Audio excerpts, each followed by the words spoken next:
Hello everyone. Okay, सो अभी तक हमने बीसीआर का लेक्चर्स काफी सारे पोर्शन हमने कंप्लीट किया है। इफ यू ऑल नो, हमने कम्युनिकेशन कर लिया है ना, और हमने ग्रामर पोर्शन पूरा कंप्लीट कर लिया है। अब आते हैं the most important part of BCR, जो आपका अराउंड 15 मार्क्स कवर करेगा। ठीक है, तो ये 15 मार्क्स जो है वो है हमारा writing skills, which we need to prepare very good, very well. Okay, हमें ये राइटिंग स्किल्स को अच्छे से प्रिपेयर करना है। तो अभी मैं आपके साथ सारे फॉर्मेट्स डिस्कस करने वाली हूँ। एग्जाम्पल्स लास्ट ईयर के क्वेश्चंस में लेके आई हूँ, ताकि आपको एक आइडिया हो जाए कि किस तरीके का क्वेश्चंस आपको दिया जाता है। तो हम डिटेल में सारी चीजें करेंगे। So please continue watching the class so that it can help you a lot. Okay, so let's move on with our first topic, which is precis. क्या है ये हमारा टॉपिक? Precis. Okay, so now what is a precis? आज precis क्या है, I hope you all know. See, आपने बचपन में किया होगा, ड्यूरिंग योर 11, 12 और 9, 10 in your school days, you must have done this precis writing. Okay, so what happens is you are given a summary. आपको एक paragraph, not a summary, I am very sorry, you are given a paragraph. Okay, and इस paragraph को आपको क्या करना है? इसको आपको शॉर्ट करना है, इसको आपको छोटा करना है। You have to write it in a summary way, in a summary format. Okay, so you are given a paragraph with a lot of lines, with a lot of words. You have to make it short. आपको उसको छोटा करना है, few words में लिखना है। आपको पता है प्रेसीज क्या है। ओके, लेकिन इसको और हम डिटेल में करने वाले हैं, ताकि, और प्रेसीज आपका 5 मार्क्स फॉर श्योर आता है, बहुत बार आता है। It is the most common question asked in BCR. तो please make sure that you prepare this well and you practice a lot. अब मैम राइटिंग स्किल्स कैसे प्रैक्टिस करेंगे? हमने फॉर्मेट देख लिया, हमने क्वेश्चंस देख लिए, but how are we going to make sure कि हमें राइटिंग स्किल्स में पूरे के पूरे मार्क्स मिले? तो मैं आपको सजेस्ट करूंगी कि जो भी मैं आपको पढ़ा रही हूं, फॉर्मेट को अच्छे से देखो। ठीक है, and then what are you suppose to do? उसके बाद एटलीस्ट 3 to 4 क्वेश्चंस आप खुद से लिख के प्रैक्टिस करोगे, and then you are going to evaluate yourself कि आपने कितना अच्छा किया है from the first practice to the last practice. Are you getting my point? You will be comparing yourself. तो देखना, ऐसे करोगे जब आप, तो आपका ऑटोमेटिकली राइटिंग स्किल्स बहुत इंप्रूव हो जाएगा। Because why am I saying this? Because see, communication is a very easy chapter. अगर आपको पता है, पॉइंट्स आपने लिख दिया, आपको मार्क्स मिल जाएंगे। Then you have grammar. अगर आपको ग्रामर के पॉइंट्स पता है, अगर जैसे मैंने आपको पढ़ाया है, अगर आपने सारी चीजें अच्छे से कर ली है, तो वहां पे भी आपको 10 out of 10 मिलने से कोई रोक नहीं सकता। एंड बचा ये 20 मार्क्स हो गया। देन बचता है आपका ये 30 मार्क्स, जिसमें से आपका 15 मार्क्स अराउंड राइटिंग स्किल्स से आता है। 30 नहीं, आई मीन 20 मार्क्स बचता है, जिसमें से आपका 15 मार्क्स अराउंड राइटिंग स्किल्स से आता है। ठीक है ना, तो ये 15 मार्क्स में ही most of the students they lose their marks. तो हमको क्या करना है? हमको प्रैक्टिस करना है, ताकि we can get more benefit in these 15 marks. Are you getting my point? So let's move on. Now precis means to write a summary of a passage in a few words. Few words में लिखना है। That means you have to shorten the passage, passage को छोटा करना है। Express the theme, आपको theme को express करना है। आपको पैराग्राफ को पढ़ना है, उसको आपको समझना है, उसमें क्या थीम बताया गया है वो आपको समझना है, and then you have to write. देखो, बहुत बार होता है कि प्रेसी ना आपको थोड़ा डिफिकल्ट दिया जा सकता है। It depends on the examiner. तो अगर आपको डिफिकल्ट प्रेसीज देते हैं, तो अगर आपको समझ में नहीं आएगा कि उसका थीम क्या है, तो आप कभी भी लिख नहीं पाओगे। बिकॉज प्रेसी का सबसे इंपॉर्टेंट पॉइंट क्या है पता है? You have to write it in your own words. आपको कुछ भी कॉपी पेस्ट नहीं करना है। You have to write everything in your own words. You can not copy. If you copy, you will not get even 1 mark for that. Are you getting my point? So do not forget the main points. आपको main points नहीं forget करने हैं। word limit क्या होगा ma'am? अब देखो मेरी बात, अगर आपको suppose एग्जाम में, for example, there is a paragraph और paragraph is of 300 words. Are you getting my point? Paragraph आपका 300 वर्ड्स का है। ओके, नाउ ये जो 300 वर्ड्स का है, अगर आपको क्वेश्चन में मेंशन कर देता है कि you have to write it in 150 words, suppose for example, और 200 वर्ड्स, राइट? एग्जाम में अगर आपको क्वेश्चन में मेंशन कर देता है, तब वेल एंड गुड, आप लिख सकते हो आराम से इन 200 वर्ड्स या 150 वर्ड्स, दैट डजंट मैटर, आप आराम से उसको जितने वर्ड्स दिए हैं उतना में आप लिखोगे।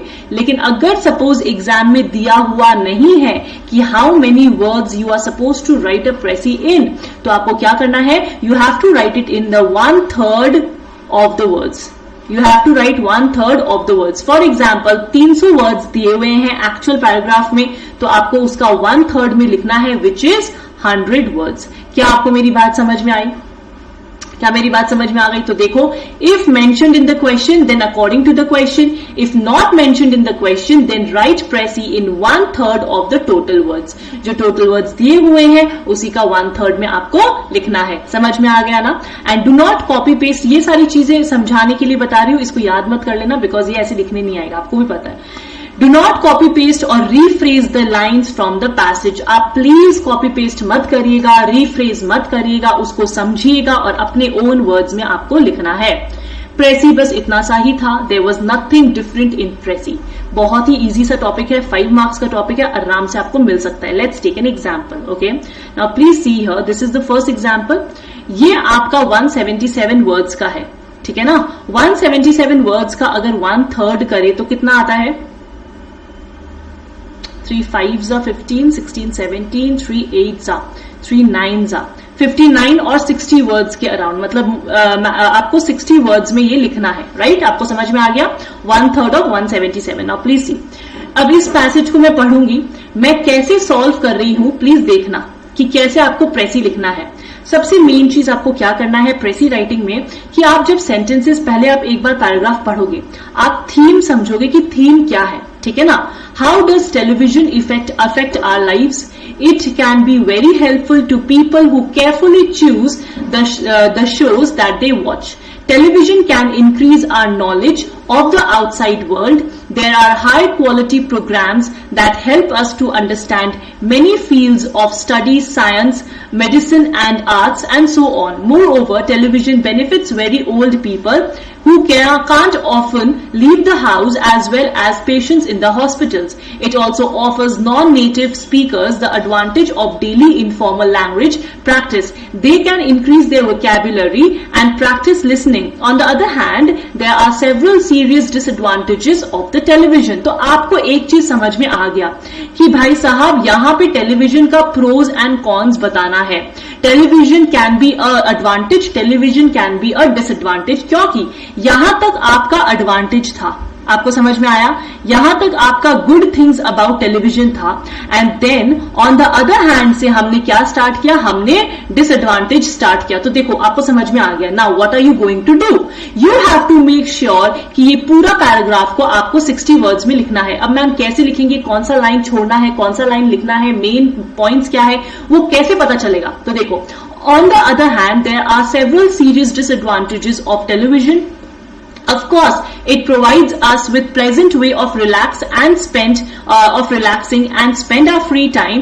But in some countries, people watch the blood tube for an average of 6 hours or more a day. Many children stare at a television screen for more hours each day than they do anything else, including studying and sleeping. It's clear that the tube has a powerful influence on their lives and that its influence is often negative. मेरी बात समझ में आ गई? तो यहाँ पे basically advantage और डिसएडवांटेज लिखा है। आपको करना क्या है? आपको 60 वर्ड्स में लिखना है, बेसिकली 6 लाइन्स लिखने हैं। एक लाइन में 10 वर्ड्स तो होंगे ही ना, 6 लाइन्स लिखने हैं। वो 6 लाइन्स को आप डिवाइड कैसे करोगे भाई साहब? अब देखो please, how does television effect our life? ये लिखना जरूरी है क्या? नहीं लिखना जरूरी है। This doesn't make any sense. आप आगे लिखोगे तो आपको समझ में आएगा।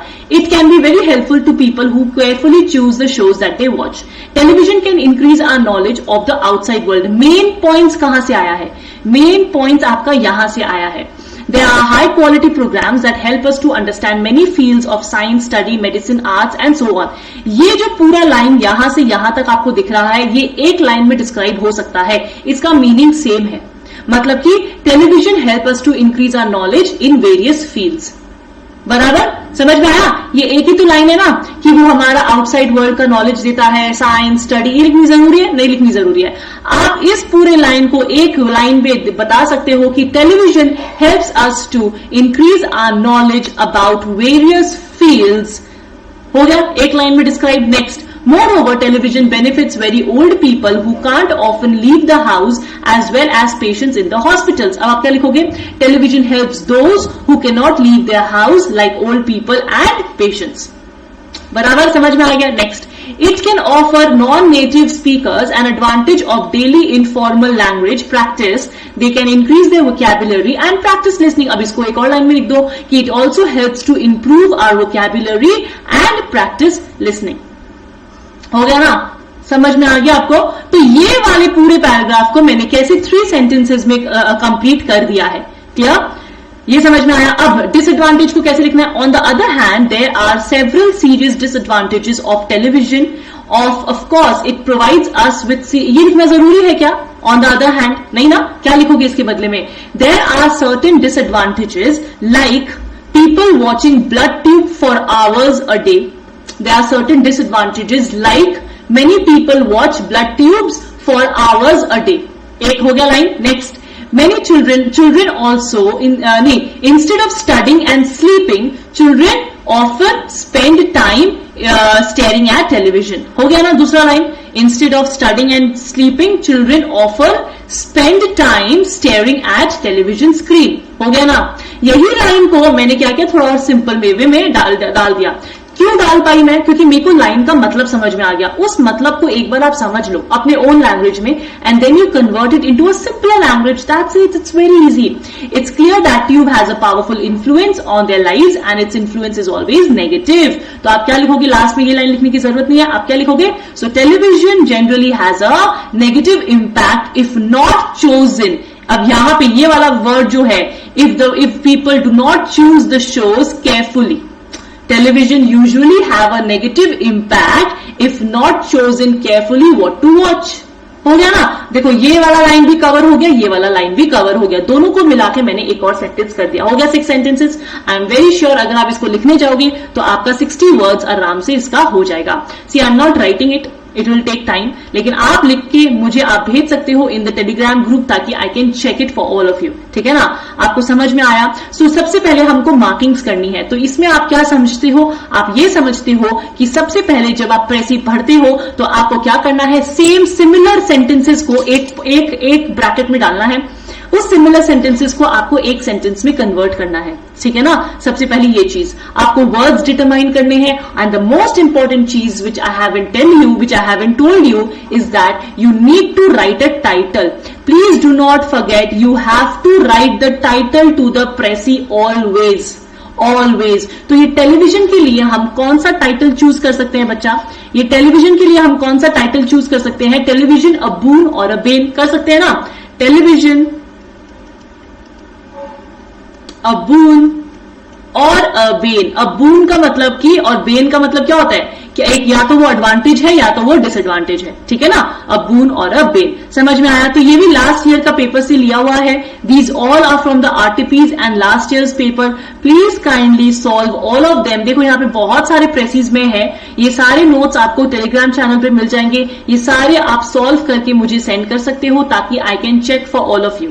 जैसे यहाँ पे देखो, यहाँ पे 310 वर्ड्स है. So in how many words you are supposed to write it? You are supposed to write it in the 100 words. In 100 words. समझ में आया ना? 100 words में आपको ये लिखना है. तो इस तरीके से ये देखो 426 वर्ड्स है. इसको कितने वर्ड्स में लिखना है? 1/3 में. तो जो भी आपका 1/3 बनता है उतने वर्ड्स में आप लिखोगे. समझ में आया? तो ये इतने सारे क्वेश्चंस जो है, प्रैक्टिस क्वेश्चंस, ये सारे आप प्रैक्टिस कर सकते हो. ये सारे आरटीपीज और लास्ट ईयर पेपर्स का मिला के मैंने एक जगह रखा है ताकि आपको एक जगह सारे प्रेसिस, अगर आपने ये सारे प्रेसिस प्रैक्टिस कर लिए तो आई एम वेरी श्योर आपका 5 मार्क्स कहीं पे नहीं है. You will easily get those 5 marks. Are you getting my point? So please make sure that you practice all these questions at home and लिख के करना है अच्छे से एकदम. ठीक है ना? With headings, और headings भी देना है. तो प्रेसी यहाँ पे हमारा ओवर होता है. Let's move on to the next topic which is our report writing. ठीक है, जल्दी से रिपोर्ट राइटिंग में चलते हैं. नाउ रिपोर्ट राइटिंग में आपको मेन चीज क्या रखनी है याद? मेरी बात ध्यान से सुन लीजिए. रिपोर्ट राइटिंग में आपको फॉर्मेट पे ध्यान देना है. आपको फॉर्मेट में ध्यान देना है very much. Then you have to pay attention to your content as well. आपका कंटेंट इतना इंपॉर्टेंट है कि अगर आपका कंटेंट अच्छा नहीं हुआ तो आप अपने 5 मार्क्स को इजीली लूज कर सकते हो. इजीली. मेरी बात समझ में आ गई? तो हम यहाँ पे मेक श्योर करेंगे प्रैक्टिस। और ये कंटेंट कैसे इंप्रूव होगा? आपको लिख के प्रैक्टिस करना पड़ेगा, बहुत अच्छे से प्रैक्टिस करना पड़ेगा, बहुत सारे क्वेश्चंस आपको सॉल्व करने पड़ेंगे, ठीक है?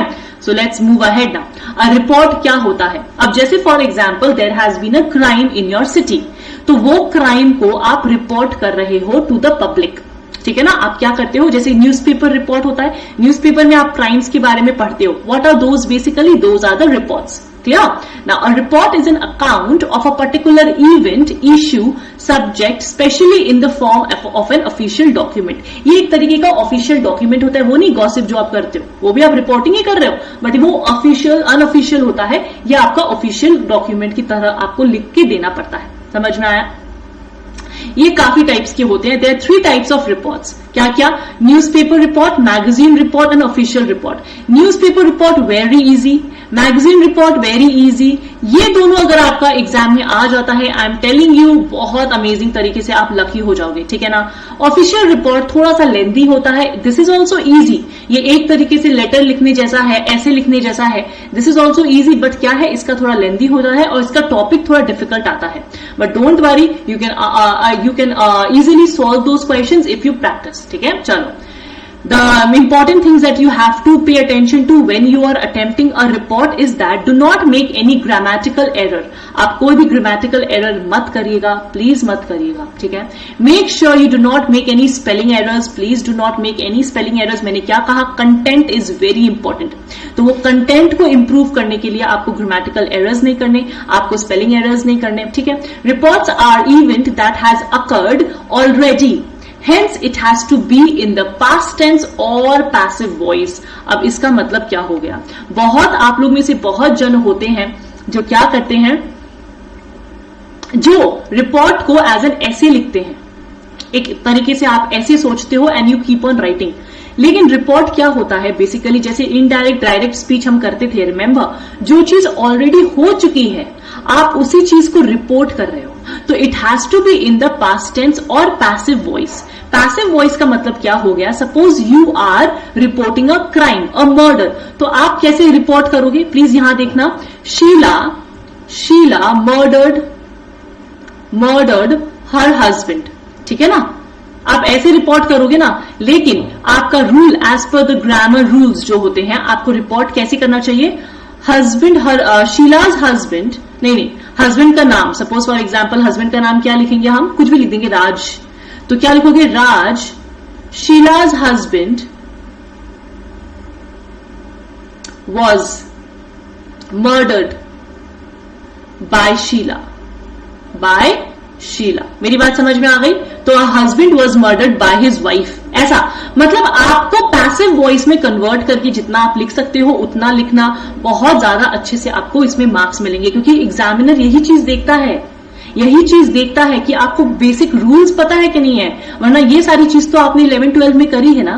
तो यहां पे लेकिन सीए कॉम्पिटिटिव एग्जाम में you have to make sure that you know all the basic rules that are there to know for your grammar, for your writing skills. Are you getting my point? Next, reports are unbiased and not influenced by personal opinion. Please अपना personal opinion मत दीजिएगा कि I think Sheila only murdered, Sheila should be punished, Sheila should be hanged to death. नहीं, do not give your personal opinion. You are simply writing an event that has happened. आप सिर्फ वही लिख रहे हो जो already हो चुका है, अपना कोई personal opinion please यहाँ पे मत दीजिएगा, ठीक है? Next, we make for certain target audience. हम ये क्यों बनाते हैं? एक टारगेट ऑडियंस के लिए बनाते हैं। जैसे फॉर एग्जांपल न्यूज़पेपर रिपोर्ट हम क्यों लिखते हैं? For newspaper readers, right? Magazine report हम क्यों लिखते हैं? For magazine readers, right? तो एक टारगेट ऑडियंस होता है, उनके लिए हम लिखते हैं। First second person are not used. अब फर्स्ट एंड सेकेंड पर्सन का मतलब क्या हो गया? First and second person are not used का मतलब क्या हो गया? जैसे फॉर एग्जाम्पल मैं लिख रही हूं कोई कंपनी के बारे में, ठीक है ना? Suppose I belong to a company और मैं कंपनी की तरफ से रिपोर्ट लिख रही हूं, तो मैं क्या लिखूंगी? We are hiring, please come for interview. मैं ये लिखूंगी? नहीं, हम क्या लिखेंगे? वी के जगह हम लिखेंगे द कंपनी इज हायरिंग। मतलब आप first and second person use मत कीजिए, आप क्या लिखेंगे? The company is hiring the company, आप भले ही उस कंपनी का हिस्सा हो लेकिन आप सब कुछ थर्ड पर्सन में लिखोगे, not in the first and the second person. क्या आपको मेरी बात समझ में आ गई? सब कुछ आप थर्ड पर्सन में लिखोगे, not in the first and the second person. Clear? Clear? I hope आपको समझ में आया, ठीक है ना? चलो बहुत बढ़िया। तो ये सारे रूल्स आपको जानने हैं। Don't just straight away go ahead with the report writing. अगर ये रूल्स पता है तो आपका कंटेंट और अच्छा हो जाएगा, ठीक है? Now let's move with the first format which is our newspaper report. Newspaper report का फॉर्मेट देखिए, सबसे पहले हम हेडिंग देते हैं, this is in the middle only. यह आपका सेंटर ऑफ द पेपर ही होता है, सेंटर में होता है, ठीक है? And then what do you write? Just under the heading you will write by, और मैंने यहां पे अपना नाम दिया है, आप अपना नाम दोगे, या फिर अगर क्वेश्चन में नेम मेंशन्ड है तो क्वेश्चन में जो नेम मेंशन्ड है वो लिखोगे, ठीक है ना? तो बेसिकली यहां पे आप नेम लिखते हो जिसने आपका रिपोर्ट लिखा है। Then you give place and then you give time. फिर आप क्या लिखते हो? प्लेस एंड टाइम देते हो, एंड देन एक लाइन छोड़ दोगे, and then you will start with the body of the report. Body of the report मतलब कि वही थर्ड पर्सन यूज करोगे, थर्ड पर्सन यूज करोगे, पैसिव वॉइस यूज करोगे, पास्ट टेंस में लिखोगे, वगैरह वगैरह करके आप अच्छे से एक रिपोर्ट लिख के तैयार करोगे। मेरी बात समझ में आ गई? इजी है ना? ये फॉर्मेट आपका इजी है। Let's move ahead now. Next format देखिए please, magazine report. This is similar to the newspaper report, एकदम सिमिलर है। क्या है? यहां पे भी आप हेडिंग लिखोगे एट द सेंटर, आपने हेडिंग लिखा है, फिर आप नीचे क्या लिखोगे? बाय एकता केजरीवाल, जो भी आपका नाम है, नेम लिखोगे जिसने भी न्यूज़पेपर रिपोर्ट लिखा है। And then the only difference between newspaper and magazine report is that यहां पे नो प्लेस एंड टाइम, क्योंकि न्यूज़पेपर में बेसिकली आप क्राइम्स वगैरह रिपोर्ट करते हो तो आप जगह और टाइम देते हो। यहां पे बेसिकली आपको एक सिर्फ आर्टिकल लिखना होता है, एक तरीका से एक रिपोर्ट देना पड़ता है, तो नो प्लेस नो टाइम, ये सारी चीजें आप नहीं लिखोगे, ठीक है ना? और आप body of the content start करोगे जैसे आप करते हो, जैसे थर्ड पर्सन वगैरह में यूज करना है वैसे ही। तो क्या आपको ये दोनों समझ में आया? It was very easy, isn't it? तो ये वाला जो आपका जो नोट्स है ये आपको टेलीग्राम चैनल में मिल जाएगा। जिसने भी ज्वाइन नहीं किया है काइंडली ज्वाइन, लिंक दिया हुआ है डिस्क्रिप्शन पे, उसको ज्वाइन कर लीजिए और आपको ये सारे फॉर्मेट्स विद द क्वेश्चंस मिल जाएंगे, ठीक है? Let's move ahead with the third format. इसको थोड़ा डिटेल में समझते हैं क्योंकि ये क्या है, थोड़ा सा लेंदी है। It's easy, you do not have to worry, this is easy but it's a little lengthy. तो देखो, formal and official reports generally क्या होता है ना, ये एक तरीके से बुक जैसा होता है, ये एक पन्ना का नहीं होता, ये एक तरीके से एक बुक जैसा होता है। जैसे फॉर एग्जाम्पल आपको एक रिपोर्ट सबमिट करना है ऑफ अ केस, आप एक आईपीएस ऑफिसर है और आपको एक क्राइम के लिए रिपोर्ट सबमिट करना है, तो आप क्या करोगे? आप एक बुक जैसा फाइल बनाओगे जिसमें आप पूरी फैक्ट्स दोगे, जिसमें आप अपना इन्वेस्टिगेशंस लिखोगे, जिसमें आप अपना ओपिनियन भी लिखोगे। इसमें आप अपना ओपिनियन भी दे सकते हो, आप एक कंक्लूजन दोगे, आप सजेशन दोगे और फिर आप अपना साइन करोगे। तो बेसिकली ये एक तरीके से बुक जैसा होता है, ये आपका नॉर्मल रिपोर्ट की तरह नहीं होता है। क्या मेरी बात समझ में आई? ये एक मोटा बुक बनता है, ठीक है ना?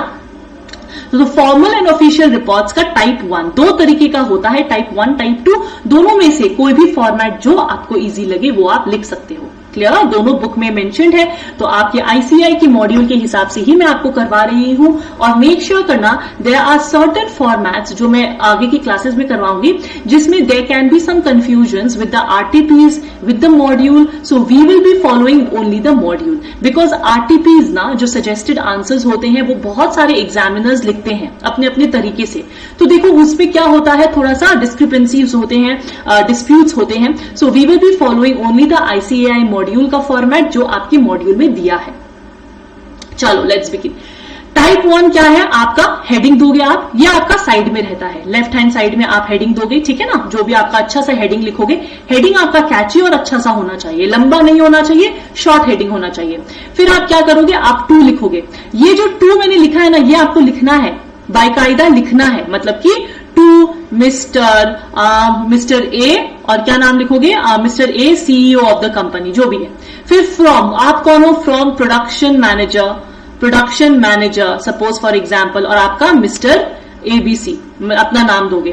फिर डेट दोगे यहाँ पे, फिर सब्जेक्ट दोगे कि आपने किस पे लिखा है। फॉर एग्जाम्पल आप लिख रहे हो इंक्रीजिंग द सेल्स इंक्रीज कैसे कर सकते हैं? इंक्रीजिंग द टर्नओवर, तो turnover increment, turnover increasing the turnover, जो भी टर्नओवर इंक्रीजिंग द टर्नओवर, ये रॉन्ग इंग्लिश हो गया, just a minute, increasing the turnover लिखो,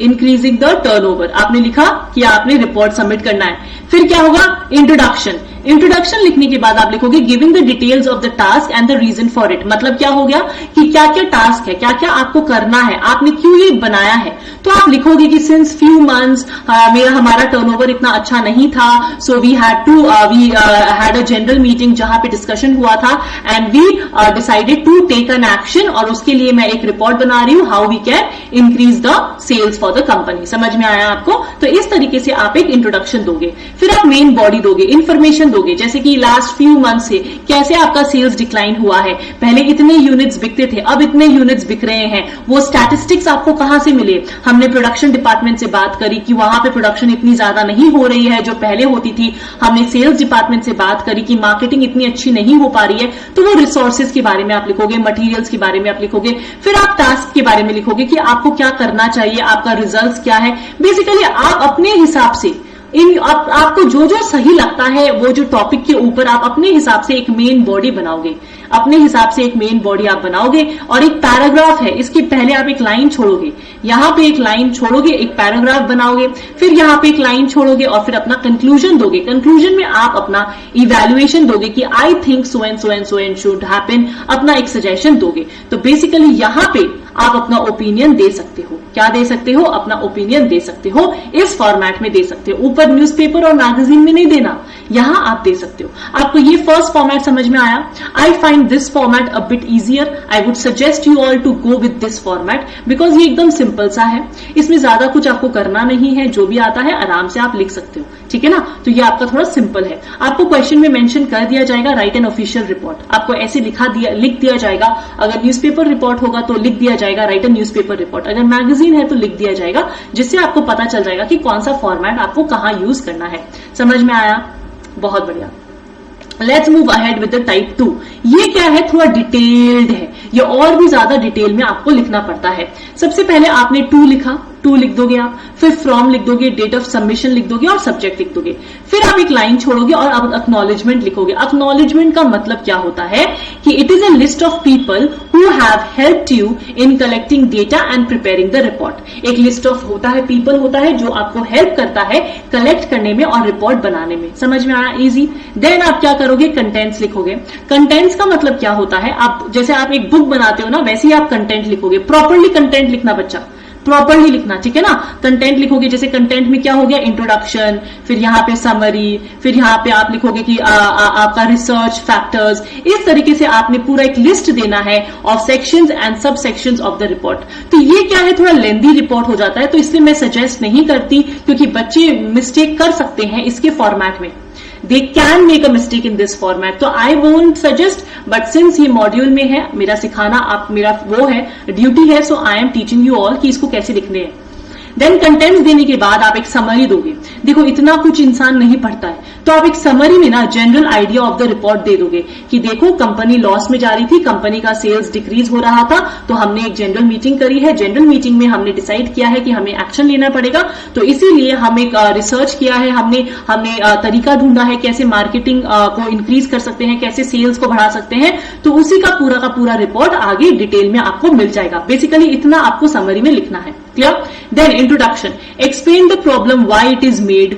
इंट्रोडक्शन दोगे जैसे आपने ऊपर दिया था, फिर आप अपना कंक्लूजन्स दोगे या इवैल्यूएशंस। इंट्रोडक्शन के अंदर आपने कंटेंट में सपोज फॉर एग्जांपल आपने रिसर्च लिखा है, फैक्ट्स लिखा है, वही चीज यहां पे आप लिखोगे। इंट्रोडक्शन के बाद आप रिसर्च, फैक्ट्स, जैसे जैसे आपने कंटेंट्स बनाया है वैसे वैसे यहां पे आप लिख दोगे। लास्ट में आप कंक्लूजन्स लिख दोगे, आपका इवैल्यूएशन लिख दोगे और आप फिर क्या लिखोगे, बिब्लियोग्राफी। मतलब कि आपको ये सारे डेटा, ये सारे आइडियाज आपको कोई हेल्प कर रहा है, कोई सोर्स जैसे गूगल से या कहीं से भी आपको मिलता है, विकिपीडिया से, तो वो सारी डेटा, वो सारे आप लिस्ट यहां पे लिख दोगे। मेरी बात समझ में आए। तो ये वाला फॉर्मेट क्या है, थोड़ा लेंदी है, लेकिन इसी तरीके से आपको लिखना है। क्लियर। ये सारे नोट्स आपको मिल जाएंगे, don't worry at all. Now अब देखो यहां पे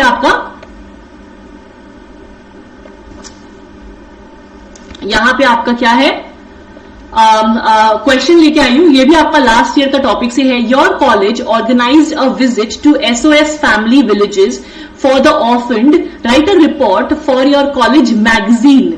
giving details of the visit. तो ये आपको इतने वर्ड्स में लिखना है, ये एग्जाम क्वेश्चन है, एग्जाम में आया हुआ है, आरटीपी या उससे है एग्जाम पेपर से। तो कैसे लिखोगे देखो प्लीज, मैगजीन रिपोर्ट लिखना है, मैगजीन रिपोर्ट लिखना है तो सबसे पहले आप क्या लिखोगे, रिपोर्ट की हेडिंग दोगे, है ना, हेडिंग दोगे, हेडिंग के बाद आप बाय लिखोगे, बाय आपका नाम लिख लेना अगर नेम नहीं दिया हुआ है तो, और then you can directly start with your content of the body, ठीक है ना, कंटेंट से आप स्टार्ट करोगे, बात खत्म, इतना आपका फॉर्मेट था। तो यहां पे हिंट्स दिए हुए हैं, इस हिंट्स के हिसाब से please try writing at home, और आप मेरे को टेलीग्राम में भेज सकते हो where I can check your answers. I am giving you this opportunity that you can actually send me your answers, ताकि मैं चेक करके आपको बता सकूं कि आपने कहां मिस्टेक किया है, आपका ग्रामर कैसे ठीक है, आपने क्या गलतियां करी है, everything will be done if you send me, but you need to work on it. Now please see hints में क्या है, mention the heading, name of the SOS village, जो भी आपको ठीक लगे, डेट ऑफ विजिट लिखो, पर्पस लिखो कि द स्कूल। अब यहां पे आप वी लिखोगे क्या, वी हैड गॉन, नहीं ना, कैसे लिखोगे, द स्कूल करके लिखोगे। मैंने क्या बोला, थर्ड पर्सन में लिखना है, वी करके नहीं लिखना है। The school had organized opportunity for all of us to visit, ऐसे ऐसे करके आपको पूरा लिखना है, डेट लिखो, पर्पस लिखो, फिर आपने क्या क्या किया, आपने रग्स डोनेट करे, आपने वार्म क्लोथ्स डोनेट किया, आपने एमजीओ के साथ काम करने का सोचा, आपने खुद से वॉलंटरी सर्विसेज दिया फॉर एजुकेशन, फिर एक आप जिस फैमिली से मिले हो उसका एक इंट्रोडक्शन दे दो, the family contained a male member who was the head of the family and the sole responsibility and the sole bread earner of the family, इस तरीके से आप एक वो हेडिंग दे दो।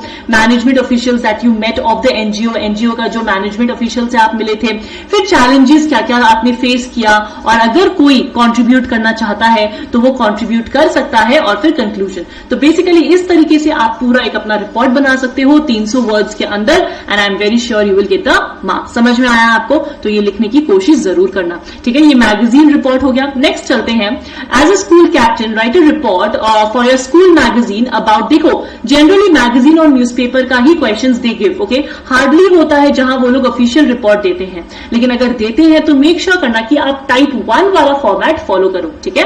As a school captain write a report for your school magazine about the career fest held in your school last week, mention the various universities, institutions that participated, orientation sessions conducted, everything you need to mention। तो यहां पे भी hints दिए हुए हैं, please देखो, give a good heading, फिर आप टाइम, वेन्यू वगैरह लिखोगे, फिर आप डिवाइड कर दो अपने पैराग्राफ्स को कि what, when, where, who was invited, सारी चीजें, पर्पस ऑफ द इवेंट की, करियर ऑप्शंस। आजकल के teenagers they are very confused, they find it a very difficult job to select the career that they are very good in, they find it difficult to, आपको अपने अंदर का हुनर, they find it very difficult to recognize the capabilities within themselves, so they need a guide, they need a guidance to do that. So for that reason event was organized where all the students were invited so that they can get a good counseling on their career choices and everything, so that they can realize their potential and work according to that. To describe the events in details आप लिखोगे, name of the institutions that participated, orientation जैसे हुआ था, students कैसे enthusiast थे, और फिर आपका एक normal सा optimistic view, कि optimistic view का मतलब क्या हो गया, ऐसा नहीं कि I think it was a very good thing to do, नहीं, the school ने help किया ना, तो as a captain the school has done a great job in counseling the students with the career that they want to join, ऐसे करके आप अपना एक optimistic view दे सकते हो, ठीक है। तो इस तरीके से काफी सारा एक रिपोर्ट राइटिंग 3 ले लेते हैं, जहां पे आपका शायद से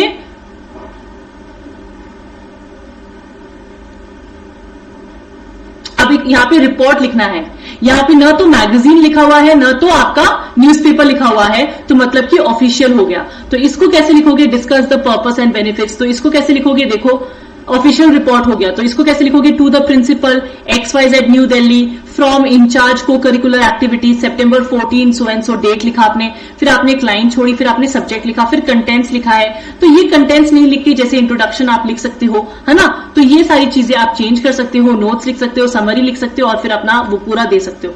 तो ये तरीका है जहां से आप पूरा का पूरा अपना रिपोर्ट तैयार कर सकते हो। मैंने काफी सारे हिंट्स दिए हैं, क्वेश्चंस दिए हैं। प्लीज इसको after watching this lecture sit at home and please practice as much report as you can. लिख के प्रैक्टिस करो, हर फॉर्मेट का प्रैक्टिस करो ताकि आपको इजी रहे to solve the questions. Are you getting my point? I hope this session help you a lot. Let's move with the last topic for the day which is our article writing. जल्दी से article writing और देख लेते हैं, फिर हमारा आज का टॉपिक खत्म हो जाएगा। आर्टिकल राइटिंग में देखो please. Now article writing very important, most of the time in their exams they give you this, but मैं आपको एक चीज सजेस्ट करती हूं। आर्टिकल राइटिंग ना जनरली आर्टिकल राइटिंग ना आपका रिसेंट करंट अफेयर्स से आता है। करंट अफेयर्स से आता है मतलब कि अभी इंडिया में या आउटसाइड द वर्ल्ड जो भी हो रहा है ना, उससे रिलेटेड आर्टिकल्स आपको दिए जाते हैं। तो अगर आप न्यूज़पेपर्स या न्यूज से अपडेटेड नहीं हो, then you will find it very difficult to attempt this question. तो मैं आपको एक चीज सजेस्ट करूंगी, अगर आपका topic related to some fact है, रिलेटेड टू सम न्यूज है, रिलेटेड टू सम टॉपिक है जो पॉलिटिकल है, या फिर जो आपका ऐसा टॉपिक है जिसके बारे में आपको नॉलेज नहीं है, then I will suggest you not to attempt this topic. Why? Because यहाँ पे आप अपने मन मर्जी से कुछ नहीं बना सकते। ये कोई स्कूल का को करिकुलर एक्टिविटी नहीं है, ये कोई क्राइम रिपोर्टिंग नहीं है।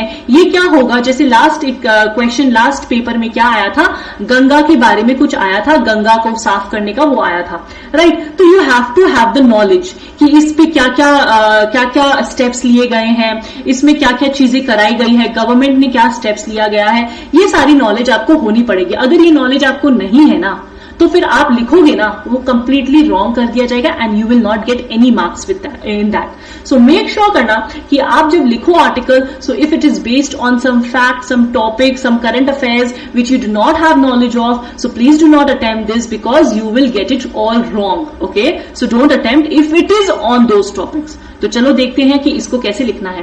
A piece of writing mainly intended to be published in newspaper, magazine, journal. एक आर्टिकल है वो आप न्यूज़पेपर के लिए भी लिख सकते हो, वो आप मैगजीन के लिए भी लिख सकते हो, वो आप कोई जर्नल के लिए भी लिख सकते हो, that doesn't matter. Next, grammar ठीक होना पड़ेगा, कंटेंट आपका अच्छा होना पड़ेगा, सिंटैक्स आपका बहुत इंपॉर्टेंट है, मतलब सिंटैक्स का मतलब पंक्चुएशंस वगैरह, ये बहुत इंपॉर्टेंट है। बेसिकली आपका कंटेंट, ग्रामर, पंक्चुएशंस ये करेक्ट होना पड़ेगा, तभी आपको मार्क्स मिलेंगे। Format is important too. Heading is very important, make it eye catching and short. Heading बहुत इंपॉर्टेंट है, इसको आई कैचिंग और शॉर्ट बनाना। ब्रेक इट इनटू पैराग्राफ्स, जैसे आपने इंट्रोडक्शन लिखा, फिर एक पैरा लाइन छोड़ दो, फिर आप कॉजेज लिखो, फिर एक लाइन छोड़ दो, फिर आप इफेक्ट्स लिखो, फिर आप एक लाइन छोड़ दो। तो basically break it into paragraphs. Stick to the theme पे रहना, घुमा फिरा के कहीं भी मत चले जाना। पूछा गया है आपको ए, आप लिख रहे हो Z, please don't do that. Okay, stick to the topic. Conclude logically. अब कंक्लूड लॉजिकली का मतलब क्या होता है मैं आपको समझाऊंगी in a bit. Try and make your opening statement something different like quotes and facts. अगर आपको ऐसा टॉपिक देता है जिसके बारे में आपको कुछ कोट्स याद है, या अपनी मर्जी से बना लो कोट, या कोई फैक्ट्स आपको याद आ रहा है, तो अगर आप उससे स्टार्ट करोगे ना तो एक एज मिलता है। Examiner likes that. तो अगर आपको आता है तो आप लिख सकते हो, तो अगर आइडिया है तो स्टार्ट कर सकते हो विथ कोट्स और facts. Be clear with your idea, कुछ भी मत लिखना, आइडिया से एकदम क्लियर रहना। चलो स्टार्ट विद द फॉर्मेट। अब फॉर्मेट स्टार्ट करते हैं कि फॉर्मेट कैसा है। प्लीज देखो यहाँ पे, हम सबसे पहले सेंटर में क्या लिखेंगे, हेडिंग लिखेंगे। एकदम आई कैचिंग हेडिंग होना चाहिए, अच्छा सा एकदम मस्त सा हेडिंग होना चाहिए। फिर हम क्या लिखेंगे, नेम लिखेंगे। नेम हम सेंटर में नहीं लिखेंगे, हम थोड़ा सा साइड करके लिखेंगे। बाय एकता केजरीवाल मेरा नाम है, thank you so much. Now फिर हम एक लाइन छोड़ेंगे और हम इंट्रोडक्शन से स्टार्ट करेंगे। इंट्रोडक्शन से कैसे स्टार्ट करेंगे, सम स्ट्राइकिंग लाइन लाइक कोट्स और फैक्ट्स इफ पॉसिबल आप कर सकते हो। फिर बॉडी आप लिखोगे, 2-3 पैराज लिखना, फैक्ट्स यूज करना, नंबर्स यूज करना, आप थोड़ा सा ट्राई करना।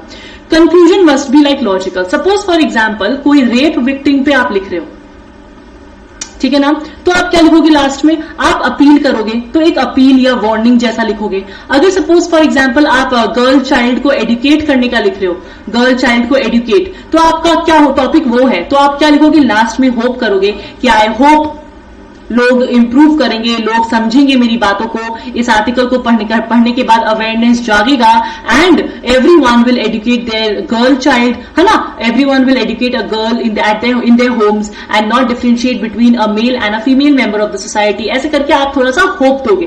तो लॉजिकल का मतलब होता है टॉपिक के अकॉर्डिंग आप थोड़ा होप डालोगे, लास्ट में ओपिनियन डालोगे, या तो अपील डालोगे या वार्निंग डालोगे, जो आपका टॉपिक बताने की कोशिश कर रहा है उसके अकॉर्डिंग. ठीक है, समझ में आया ना, इजी. चलो अब देखो इतने सारे टॉपिक्स हैं, तो उसमें से एक टॉपिक लेते हैं एडवर्टाइजमेंट का. नंबर फर्स्ट टॉपिक क्या है? Impact of advertising on the younger generation. Younger generation के ऊपर क्या इंपैक्ट आया है उसके बारे में लिखना है. तो देखो, advertisement has become a big business. ये आपको हिंट्स है, इसको आप मिला के अच्छे से पैराग्राफ्स में लिखोगे. ठीक है ना. They are promoted by celebrities drawn from various fields like film, sports etcetera, leaving the influence so and so and so. तो ये सारे क्या है, आपके हिंट्स है. ये सारे मैं क्यों बता रही हूं, क्यों मैं लेके आई हूं, ताकि आप जब सॉल्व करो तो आपको एक आइडिया मिल जाए, because you will be solving it for the first time. So you need some help. So take the help, write it beautifully with the format, with the heading, break it into paragraphs. अच्छे से उसको paragraphs में break कीजिए और एक अच्छा सा conclusion line भी लिखिए and then you can show it to me. ठीक है, मैं करेक्ट करूंगी कि आपने सही लिखा या नहीं लिखा. मेरी बात समझ में आ गई. तो ये सारी टॉपिक्स हैं जो आप यूज कर सकते हैं. सारे हिंट्स दिए हुए हैं, ऑल द टॉपिक्स के बारे में हिंट्स दिए हुए हैं. प्लीज मेक श्योर कि आप ये सारा टॉपिक्स है अच्छे से प्रैक्टिस करो. ऑल द टॉपिक्स आप प्रैक्टिस करो ताकि आपको लिखने की आदत पड़े और एग्जाम में जब आप लिखो तो आपके हाथ कांपे नहीं, आप आराम से अटेम्प्ट कर सको ये क्वेश्चन को. देखो, जैसे फॉर एग्जाम्पल यहां पे आपको दिख रहा है डीमोनेटाइजेशन, ऑनलाइन पेमेंट फॉर द हाई और आफ्टर. अगर आपको डीमोनेटाइजेशन के बारे में पता नहीं होगा तो आप लिखोगे कैसे? तो थोड़ा सा ना न्यूज़पेपर, थोड़ा सा करंट अफेयर्स के बारे में नॉलेज रखो ताकि आपके पास जब अगर ऐसे कोई क्वेश्चंस आए तो आप लिख पाओ आराम से. तो अभी मेरा जो टॉपिक है रिगार्डिंग योर प्रेसीज ओवर हो चुका है, report writing, article writing over हो चुका है. इनमें से ना एक टॉपिक आता है, इन तीनों को मिला के एक टॉपिक तो हमेशा एग्जाम में आता है, इसीलिए मैंने ये तीनों टॉपिक को एक साथ लिया है. They always give a question on these 3 topic में से एनी वन ऑफ देम. ठीक है ना, 5 मार्क्स का आता है. सो मेक श्योर करना कि आप इसको अच्छे से पढ़ो, अच्छे से प्रैक्टिस करो ताकि ये 5 मार्क्स आपको आराम से मिल जाए. क्या मेरी बात समझ में आ गई? अगर आपको ये क्लास अच्छा लगा है please give me a thumbs up and if you haven't subscribed please subscribe my channel and please join my Telegram channel जो डिस्क्रिप्शन पे आपको मेंशन किया गया है for the notes. Thank you so much everyone. It was very very very nice having you all and see you in the next lesson. Thank you so much. Bye bye.